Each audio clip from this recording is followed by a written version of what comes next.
Welcome student. आज हम लोग अपना एक और चैप्टर करने जा रहे हैं, वो है आपका कार्डियोपल्मोनरी एक्सरसाइज टेस्टिंग। कि आपकी कार्डियोपल्मोनरी एक्सरसाइज टेस्टिंग किस तरीके से होती है, उसकी असेसमेंट किस तरीके से होती है, कौन सी ऐसी चीज़ें हैं जिसकी बेस पे हम लोगों को ये टेस्टिंग करनी पड़ती है, क्लियर।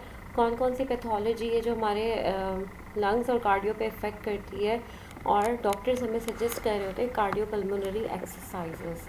और कौन सी ऐसी कंडीशन है जो इन सारी चीज़ों से बेहतर हो जाती है, ये किस चीज़ के लिए हम ये फर्दर ये जो है इन्वेस्टिगेशन कर रहे होते हैं। दूसरी चीज़ है, इसके अंदर हम लोगों ने देखना है कि किस तरीके से ये टेस्टिंग होती है, क्या उसकी इंडिकेशन है और क्या हो सकता है आगे। आइए इसको स्टार्ट करते हैं। तो cardiopulmonary exercise testing assessment of the investigator exercise response involving, इसमें हम देख रहे होते हैं pulmonary, cardiovascular, haematopoietic, neuropsychological and skeletal muscle system. ये सारी की सारी चीज़ें इन्वॉल्व होती है जिसको असेस कर रहे होते हैं हम कार्डियोपल्मोनरी एक्सरसाइज टेस्टिंग के अंदर। ये बताया गया था, गैस ट्रांसपोर्ट सिस्टम पूरा बताया गया। इंटरनल रेस्पिरेशन जो होती है आपको पता है वो टिश्यू लेवल पर होती है, जहाँ पे ऑक्सीजन और कार्बन डाइऑक्साइड का क्या होता है, गैशियस एक्सचेंज होता है एल्वेओलर लेवल के ऊपर। और एक्सटर्नल किसको इन्वॉल्व कर रही होती है, लंग्स को इन्वॉल्व कर रही होती है, जहाँ पे एक्सचेंज हो रही होती है और फिर डिलीवर हो जाता है ब्लड पूरे बॉडी के अंदर ऑक्सीजनेटेड होने के बाद। Coupling of external ventilation and circular metabolism, ये कौन कौन से ऐसे फैक्टर्स हैं जो कि आपके रेस्पिरेशन को इम्पेयर कर रहे होते हैं। इंटरनल सर्कुलेशन को कौन कौन से फैक्टर्स इन्वॉल्व कर रहे होते हैं और एक्सटर्नल सर्कुलेशन को कौन कौन से जो है वो इम्पेयर कर रहे होते हैं। ये पूरी लिस्ट मैं आपके सामने दिखाती हूँ।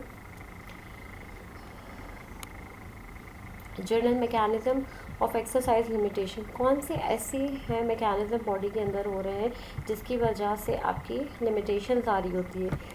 तो पल्मोनरी के अंदर अगर आप सिस्टम के अंदर बात करें तो वेंटिलेटरी मसल्स डिसफंक्शन अगर आपके हो जाए तो ऑब्वियसली सर्कुलेशन प्रॉपर नहीं हो पाएगी, ऑक्सीजन जो प्रॉपरली जो है आपके सेल्स लेवल पे नहीं पहुंच पाएगी, गैशियस एक्सचेंज प्रॉपर नहीं होगी, ठीक है। और उसका कॉन्सिक्वेंसेस क्या होता है, इम्पेयर्ड गैस एक्सचेंज हो रही होती है। कार्डियोवैस्कुलर की बात करें, अगर स्ट्रोक वॉल्यूम कम हो जाए या आपकी हार्ट रेट एबनॉर्मल हो रही हो, जिस तरह से आपने देखा होगा fear fight and flight mechanism के अंदर आपको शॉर्टनेस ऑफ ब्रेथ हो रही होती है। क्यों हो रही होती है, क्योंकि स्ट्रेसफुल कंडीशन आ जाती है और आप बहुत ज़्यादा स्ट्रेस के अंदर होते हो और उसकी वजह से क्या हो रहा होता है, आपको शॉर्टनेस ऑफ ब्रेथ हो रही होती है और उसमें सारी चीज़ें आपकी रिड्यूस हो रही होती है साइमल्टेनियसली। सर्कुलेटरी एबनॉर्मलिटी होती है आपकी, जो ब्लड एबनॉर्मलिटी, ये सारी की सारी लिमिटेशंस होती हैं। अगर हम पेरिफ्री के ऊपर चले जाए तो इनएक्टिविटी होगी, atrophy, muscular dysfunction, reduce oxidative capacity of skeletal muscles, या माल न्यूट्रिशन हो जाए, ठीक है। इसके अलावा भी अगर हम साइकोलॉजिकल बात करें तो परसेप्चुअल, मोटिवेशनल और एनवायरमेंटल, ये तीन ऐसे फैक्टर्स हैं जिसकी वजह से जो है ना आपकी लिमिटेशंस आ रही होती है। तो ये फैक्टर्स आपको बहुत अच्छे से याद होने चाहिए। एक इक्वेशन हम पढ़ने जा रहे हैं जो कि which is known as the Fick equation. Fick equation क्या कहते हैं कि सिस्टोलिक वॉल्यूम जो है वो जो है ना वो इक्विवेलेंट आ जाता है आपके हार्ट रेट के, ठीक है, कार्डिक आउटपुट के। तो ये दोनों चीज़ें जब मिलती है तो वो क्या बनाता है, VO2 मैक्स बना रहा होता है। मैं दोबारा सबको बताते हैं। Fick equation stated oxygen pulse means वो ऑक्सीजन अपटेक VO2 किसके बराबर होता है, आपके कार्डिक आउटपुट के, ठीक है, times the arterial minus mix venous oxygen content. Simple सी बात है, ये जो आपकी जो ये पूरा जो ऑक्सीजन अपटेक है, ठीक है, ये किस चीज़ के ऊपर बेस कर रहा होता है कि आपका सिस्टोलिक ऑक्सीजन अपटेक किसके अंदर आ रहा है, आपके कार्डियो सिस्टम के अंदर आ रहा है। ये किसके ऊपर जो है डिपेंड कर रहा होता है, आपके स्ट्रोक वॉल्यूम के ऊपर, ठीक है, और किसके ऊपर, हार्ट रेट के ऊपर। दोनों चीज़ें मिलके क्या बना रही होती हैं, कार्डिक आउटपुट। क्लियर हो गया। और इसके अलावा इसी उसकी बेस के ऊपर क्या वो डिपेंड कर रहा होता है, जब ये दोनों चीज़ें प्रॉपरली काम कर रही होती है तो फिर क्या कर रहा होता है, ये बता रहा होता है कि अगर आपने नींद निकालना हो या कुछ निकालना हो तो अब आप क्या कर रहे होते हो कि आर्टीरियल ऑक्सीजन कंटेंट में से आप क्या कर रहे होते हैं, मिक्स वेनस ऑक्सीजन कंटेंट को माइनस कर रहे होते हो। ये पूरी एक इक्वेशन दी है जिसको हम कह रहे होते हैं Fick equation. Oxygen uptake is often normalize for the body weight and express in unit. कौन सी यूनिट के अंदर बताया जाता है, O2 पर किलोग्राम पर मिनट के अंदर इसको मेजर किया गया है। इसके अलावा मेटाबॉलिक इक्विवेलेंट क्या होता है, इज रेस्टिंग ऑक्सीजन होती है कब की, Uptake in the sitting position, और जो कि बराबर होती है 3.5 ml पर kg पर मिनट के बराबर। This is called as one metabolic equivalent. क्या होती है, अगेन मैं बता रही हूँ, ये रेस्टिंग ऑक्सीजन अपटेक लेवल होता है किस पोजीशन के अंदर, सिटिंग के अंदर, जो कि बराबर होता है सॉरी 3.5 ml पर kg पर मिनट। और जब आप मैक्सिमम एक्सरसाइज कर रहे हो तो फ्रिक इक्वेशन आपकी किस तरह से आ जाती है, ये प्रेजेंट किया गया।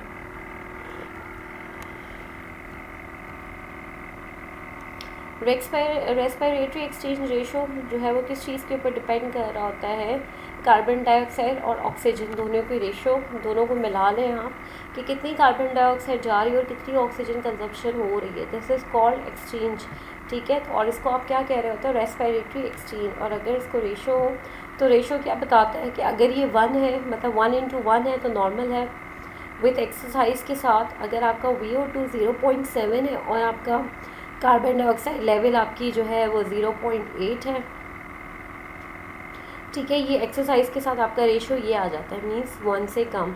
और अगर इफ़ मोर देन 1.1 तो हम इसको कंसिडर कर रहे होते हैं एबनॉर्मल, जो कि किसी न किसी लंग पैथोलॉजी के अंदर डेफिनेटली हमें मिल रहा होता है।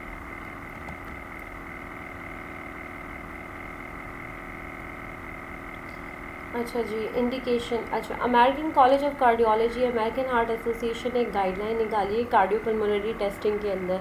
वो कहते हैं कब कब ज़रूरी है और आपने कब कब उसको देखना है। नंबर 1 जो इंडिकेशन है इसकी वो ये है कि जब आप एक्सरसाइज कैपेसिटी देख रहे हो और रिस्पॉन्स देखना चाहते हो ट्रीटमेंट का पेशेंट के अंदर, क्लियर। आप इवैल्यूएट क्या कर रहे हो, एक्सरसाइज कैपेसिटी, ठीक है, किसके अंदर कर रहे हो, पेशेंट के अंदर, जो भी उसको ट्रीटमेंट दिया जा रहा है उस पेशेंट के अंदर।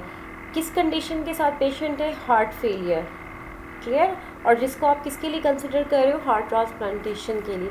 इन शॉर्ट अगर मैं बताऊं कि आप इवैल्यूएशन देखना चाह रहे हो कि आपको इवैल्यूएट करना पड़ता है एक्सरसाइज कैपेसिटी, जो भी आप ट्रीटमेंट वगैरह दे रहे हो उसके साथ जो भी रिस्पांस वो दे रहा होता है हार्ट फेलियर के पेशेंट, क्योंकि आगे जाके इसकी क्या हो रही होती है, हार्ट ट्रांसप्लांटेशन। तो इंडिकेशन ये 1 है।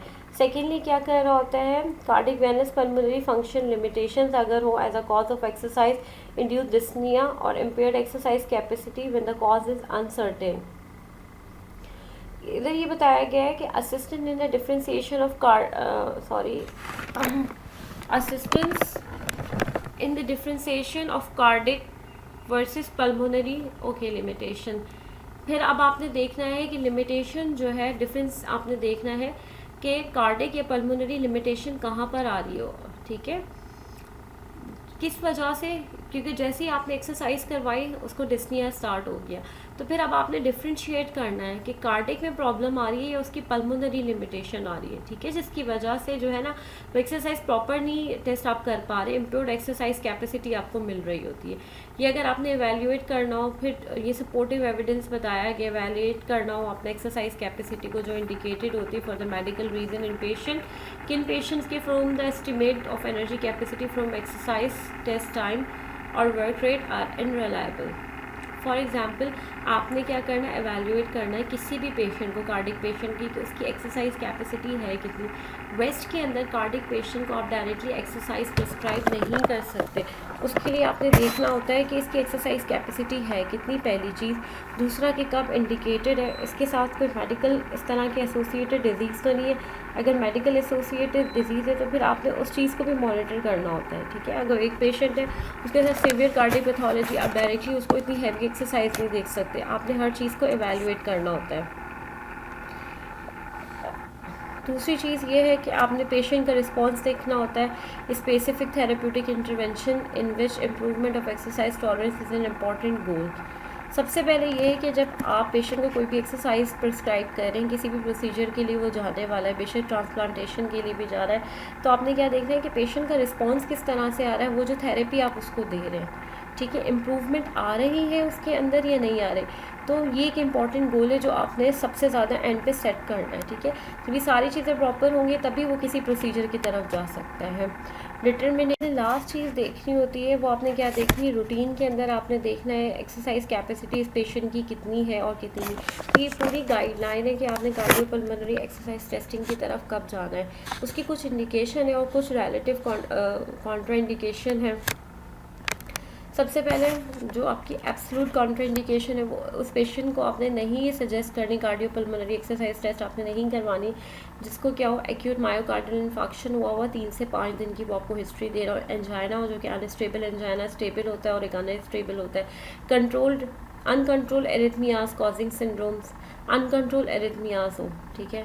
दूसरा सिंकपी, ये सारी की सारी वो पूरी की पूरी आपको लिस्ट आपको पता होना चाहिए। एक्यूट मायोकार्डाइटिस पेरिकार्डाइटिस हो गया, अनकंट्रोल्ड आपका हार्ट फेलियर हो गया, एक्यूट पल्मोनरी एम्बोलस हो गया, पल्मोनरी इन्फेक्शन हो गया, रेस्पिरेटरी फेलियर हो गया, थ्रोम्बोसिस हो गया, ये सारी वो कंडीशन है। Pulmonary oedema, uncontrolled asthma, respiratory failure मैं आपको बता चुकी है। एक्यूट नॉन कार्डियोपल्मोनरी डिसऑर्डर जिसकी डेट में इफेक्ट एक्सरसाइज परफॉर्मेंस, कौन कौन से जो इफेक्ट आपके कर सकते हैं एक्सरसाइज से एग्रीवेट हो सकते हैं, कोई भी इन्फेक्शन, रीनल फेलियर, ये सारी चीज़ें, मेंटल इम्पेयरमेंट हो, तो ये सारी वो कंडीशन है जो आपकी क्या है, एब्सोल्यूट कॉन्ट्राइंडिकेशन है।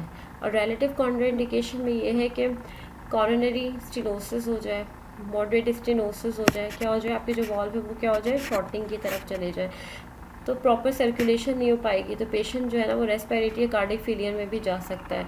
दूसरा चीज़ है हाइपरट्रॉफिक कार्डियोमायोपैथी, मायोपैथीज हो जाए, पल्मोनरी हाइपरटेंशन हो गए, ठीक है, एडवांस और कॉम्प्लिकेटेड प्रेगनेंसी हो, इलेक्ट्रोलाइट एबनॉर्मलिटीज़ हो और कोई ना कोई इम्पेयरमेंट ऐसी हो, तो these are the relative contraindication of exercise testing. ऐसे पेशेंट पर आपने एक्सरसाइज टेस्टिंग नहीं करवानी। ये वो इक्विपमेंट है जो कि एक्सरसाइज के लिए इस्तेमाल होते हैं टेस्टिंग के लिए। साइकिल एर्गोमीटर है, ठीक है, ये ऑक्सीजन लगा दिए, ये बीपी कफ वगैरह बांध दिए और उसके बाद इसकी रीडिंग्स वगैरह आप लेते रहेंगे। और ये ट्रेडमिल एर्गोमीटर है और ये जिस तरह से ये भाग रही है पेशेंट की ईसीजी की तरह से यहाँ पे लाइनिंग आ रही है और वो पूरी इनको रिपोर्टिंग बता रहे होते हैं जो वहाँ पे टेक्नीशियंस बैठे होते हैं। एक्सरसाइज इक्विपमेंट कौन से होते हैं आपको ये मालूम होना चाहिए। ट्रेडमिल होता है, आर्म क्रैंक एर्गोमीटर होता है, साइकिल एर्गोमीटर होता है जो कि 2 तरह के होते हैं, एक मैकेनिकली ब्रेक्ड होते हैं और एक इलेक्ट्रिकली ब्रेक्ड होते हैं। देखते हैं हम इसकी डिस्क्रिप्शन। दूसरा ये चीज़ है कि VO2 मैक्स जो है ना, जब आप साइकिलिंग कर रहे होते हो तो वो लो हो जाती है, ट्रेडमिल करते हो तो हाई हो जाती है। अगर आपने वर्क रेट मेजरमेंट देखनी है तो साइकिल में आपको मिल सकती है लेकिन ट्रेडमिल में आपको नहीं मिलेगी। अगर आपने ब्लड गैस कलेक्शन देखनी है तो इसमें ईजी है साइकिल में, क्योंकि बहुत स्टैटिक, आप एक पेशेंट बैठा हुआ आप आराम से हर चीज़ कलेक्ट कर सकते हो कंपैरेटिवली ट्रेडमिल, क्योंकि उसमें एक वॉकिंग कंडीशन है, डिफ़िकल्ट है। सेफ्टी, साइकिल ऑब्वियसली सेफ़र है, लेस सेफ़र तो ट्रेडमिल नहीं है, बट कभी भी चक्कर आ गए, गिर गए तो it can be problematic to the patient as well. और सेफ़र साइकिल इसलिए क्योंकि आराम से वो बैठा हुआ है। Weight bearing in obese, cycle इतना वेट नहीं बेयर कर सकती कंपैरेटिवली ट्रेडमिल के। Degree of less leg muscle straining जो साइकिल में कम होती है, ट्रेडमिल में मोर, बिकॉज ये पूरा आपका जो अपर और लोअर लिम्ब को इन्वॉल्व करती है, it's a complete package. More appropriate cycle जो है वो पेशेंट के लिए और एक्टिव नॉर्मल सब्जेक्ट्स। अब आपको ये चीज़ समझनी है कि एक बंदा है, उसके साथ कोई ऐसी कंडीशन है, आपके पास 2 तरह के पेशेंट आ रहे हैं। एक वो पेशेंट आ रहा है जो क्रिटिकली इल भी है, ठीक है, वो आपकी, और आपने उसका कार्डियोपल्मोनरी टेस्टिंग करना है, क्लियर। और एक वो पेशेंट आ रहा है जो कि हेल्दी पर्सन है, उसको थोड़े बहुत माइनर सिम्टम्स हैं, और आपके सामने 2 तरह के पेशेंट हैं। अगर ऐसा पेशेंट जो कि बहुत वल्नरेबल हो और ऐसा पेशेंट जिसके साथ कोई ना कोई अच्छी खासी पैथोलॉजी एसोसिएटेड हो और ये टेस्टिंग भी उसके लिए इंडिकेटेड हो, सारी वो चीज़ें रिलेटिव और आपकी कॉन्ट्राइंडिकेशंस वगैरह निकालने के बाद जो उस कैटेगरी पर फिट आ रहा, तो you will consider cycling comparatively या रादर देन ट्रेडमिल। तो बस इस चीज़ का आपने थोड़ा सा ख्याल रखना है। एयर फ्लू और वॉल्यूम ट्रांसड्यूसर्स कौन से होते हैं, आपने देखा होगा वो पेशेंट को बहुत सारी चीज़ें इम्प्लांट हुई हुई थी। नेमाटोग्राफ्स होते हैं, वो क्या कर रहे होते हैं, आपके लंग्स के जो है ना वो आपको एक्सरेज वगैरह या जो भी रीडिंग्स हैं वो उस पर शो कर रहे होते हैं। मास फ्लो सेंसर्स हैं, जो सेंसर्स आपके वहाँ पे प्लेस हुए हुए होते हैं पेशेंट के ऊपर। पाइटॉट ट्यूब फ्लोमीटर है, ठीक है, जिसमें से ऑक्सीजन आ रही है जा रही है। टर्बाइन वॉल्यूम ट्रांसड्यूसर्स है, ये सारी की सारी वो चीज़ें जो कि एयर फ्लो और वॉल्यूम ट्रांसड्यूसर्स हैं।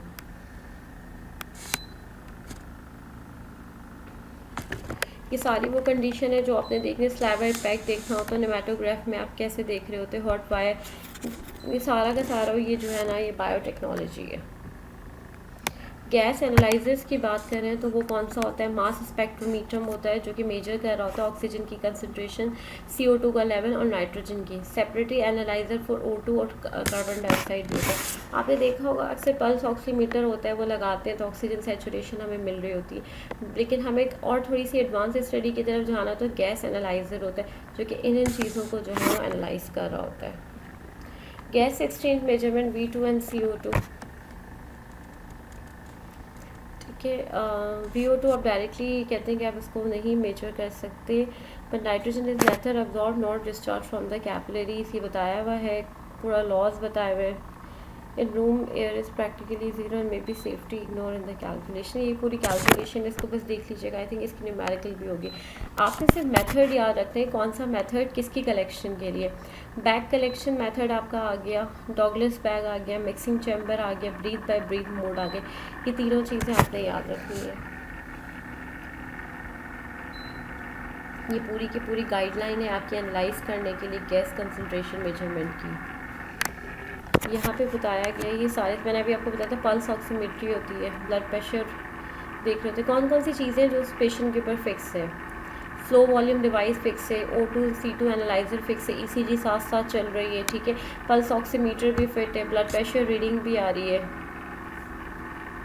और फिर उसके बाद सारी की सारी चीज़ें मॉनिटर हो रही होती हैं, EBGs भी मॉनिटर हो रही है, आर्टीरियल ब्लड गैसेस, ठीक है। और उसके बाद क्या हुआ, वो सारी की सारी चीज़ें जो हैं, ये सारी चीज़ें पेशेंट के अंदर क्या हुई हुई हैं, प्लेस हुई हुई हैं, ठीक है। आपने उसको साइकिल या ट्रीटमेंट में बैठाया हुआ है, कन्वर्टर में गई, ये सारी चीज़ें इकट्ठी होके गई, कन्वर्टर में जाने के बाद ये कंप्यूटर पे गई, और कंप्यूटर के अंदर एक और चीज़ एंटर हो रही है, आर्टीरियल ब्लड गैसेस के लेवल, EBGs, ठीक है। मैनुअली वो एंटर करते जा रहे हैं, ऑक्सीजन कितनी आ रही है, कार्बन डाइऑक्साइड कितनी आ रही है, तो वो ब्लड सर्कुलेशन सारी देख लें। कंप्यूटर में जाने के बाद वो मॉनिटर से आपने उसका प्रिंट निकाल लिया, तो ये आपकी रिपोर्टिंग हो गई है। एक्सरसाइज टेस्टिंग प्रोटोकॉल्स क्या होते हैं, ये चीज़ें आपने याद रखनी है। मैक्सिमल इंक्रीमेंटल साइकिल एर्गोमीटर के प्रोटोकॉल्स अलग हैं, ट्रेडमिल के प्रोटोकॉल्स अलग है, कांस्टेंट वर्क रेट प्रोटोकॉल्स अलग है। इन प्रोटोकॉल्स को आपने देखना है। Maximal incremental cycle ergometer protocol आपका क्या है, 3 मिनट रेस्ट होगा, उसके बाद आपने 3 महीने तक अनलोडेड पैडलिंग करनी है।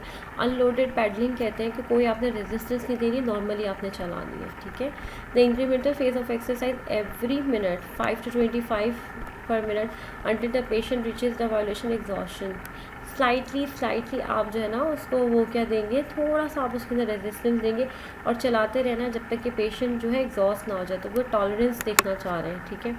अच्छा, रैम्प प्रोटोकॉल क्या होता है, increase the work rate continuously. अब आपने वर्क रेट को बढ़ा देना, स्पीड बढ़ा देनी, usually every 1 to 2 second in a ramp like fashion. Standardise exponential exercise protocol में क्या करना है, वर्क रेट आपने इंक्रीज़ कर देना है 15% of the previous workload every minute. ये वर्कलोड क्या हो गया, आपकी रेजिस्टेंस। जब आप साइकिलिंग वगैरह देखें, कोई अच्छा एर्गोमीटर देखें तो उस पर रेजिस्टेंस लगी होती है। सबसे पहले कोई रेजिस्टेंस नहीं दी, पेशेंट चलाता रहा जब तक कि वो फटीक नहीं हो, फिर आहिस्ता आहिस्ता आपने जो है ना उसको रेजिस्टेंस देना शुरू किया, और फिर क्या हुआ 15% तक आपने रेजिस्टेंस बढ़ा दी, और उसके बाद आपने उसका वर्कलोड चेक किया। ये पूरा प्रोटोकॉल बताया हुआ है। और साथ साथ क्या देखना है आपने, ECG भी आप मॉनिटर कर रहे हो। ट्रेडमिल का प्रोटोकॉल क्या है, स्टार्टिंग पॉइंट है स्टेज 1, आपने स्पीड क्या लेनी है 1.7 mph and 10% rate of 5 minutes. आपकी जो स्पीड है ना वो 1.7 mph होगी, ठीक है। स्टेज 2 पे आप थोड़ी सी स्पीड बढ़ाओगे, 2.5 तक जाओगे, उसमें आपके कितने मैट यूज़ हो रहे हैं, 7। दूसरा आपने फिर आखिर में 3.4 पे जाना है। This protocol includes 3 minutes periods to allow achievement of a steady state before workload is increase. Workload अभी इंक्रीज़ नहीं किया है, ठीक है। ये जो प्रोटोकॉल है ना, स्लोली जो स्पीड बढ़ा रहे हैं, ये इंक्लूड करेगा 3 मिनट्स का एक पीरियड होगा जिसमें आप 3 मिनट के अंदर ये टेस्ट करना होगा, और उसमें क्या होगा, ये प्रोटोकॉल जो है ना वो पूरा फॉलो होगा, और उसके लिए आपको सिर्फ 3 मिनट दिए जाएंगे। ये सारे प्रोसीजर करने से आपकी बॉडी किसके अंदर आ जाएगी, स्टेडी स्टेट। उससे पहले वो किसके अंदर होती है, स्टैटिक स्टेट के अंदर। जब बॉडी स्टैटिक से स्टेडी स्टेट के अंदर आ रही है, उस 3 मिनट के उसके अंदर आपने उसको मॉनिटर करना है। मॉडिफाइड ब्रूस प्रोटोकॉल क्या होता है, आपने पहले बोला, वार्म अप आपने कराया तकरीबन 3 मिनट का, और उसके बाद फिर आप अपने पेशेंट को 1.7 पर ले गए स्पीड के ऊपर, ट्रेडमिल के ऊपर, और फिर उसके बाद आपने क्या किया, the first is at 1.7 mph at 0 grade and second okay. Modified Bruce protocol के अंदर ये सिंपल से आपने वार्म अप कराया 3 मिनट का, और उसके बाद आपने स्लोली क्या किया, स्पीड को तेज़ किया। बल्क प्रोटोकॉल क्या है, speed is kept constant eight 3.3। पहले आपने देखा स्लोली बढ़ाया, फिर वार्म अप के साथ स्लोली बढ़ाया। अब क्या किया है, स्पीड को जो है वो कांस्टेंट रखा है 3.3 mph के ऊपर, and elevation is increase by 1% every minute. ये जो इंक्लाइन प्लेन जो ट्रेडमिल के अंदर एक ऑप्शन होता है, वो 1% जो है हर मिनट के साथ साथ इंक्रीज़ की, ताकि वो फिर और देख सकें कि कितनी इंड्योरेंस है। मॉडिफाइड ब्लैक प्रोटोकॉल के अंदर fix treadmill speed is chosen and the treadmill grade is increase by the constant amount. Treadmill grade जो है ना वो बढ़ाते जाएंगे आहिस्ता आहिस्ता कांस्टेंट अमाउंट के अंदर, एक मिनट के अंदर। और स्पीड इधर आपने जो है ना वो चूज़ करनी है, और जो भी हो स्पीड आपकी फिक्स्ड होनी चाहिए।